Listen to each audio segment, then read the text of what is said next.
Dear Dad, I love you so much. You're such a good dad. I'm glad you work so hard as a parent to make us girls better people. Like in homeschooling, you push us so hard to get us alone to love alone and to become smarter people. Not only do I like that you homeschool us, but that you love science and you wish you studied to become a scientist instead of doing computer science. You get the point. You're an unusual dad in a good way. If I could give you anything, I would give you a punching bag that looks like a person because you always want to punch someone. I know you're just kidding, and I think it's funny. I also think it's funny when you bug Mom about the kitchen when she said back, "It's my kitchen."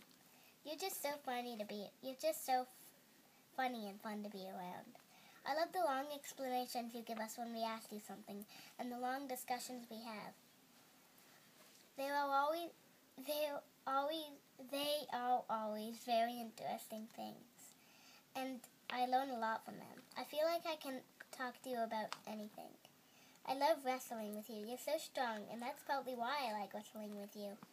If you weren't strong, you might just sit there laughing while I tickle you, and that's not very fun for the both of us. Thank you for teaching us how to play Minecraft because I really like it, and you are good at it. It's fun trying to solve the problems, and it helps me think about different things. I like the way you slice apples because it's convenient the way you end up with the perfect size for a cracker. That was creative.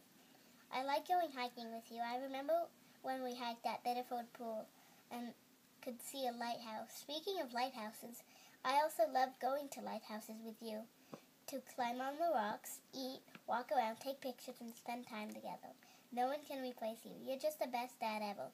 And you remember that. Not just an ordinary good one, but the best one.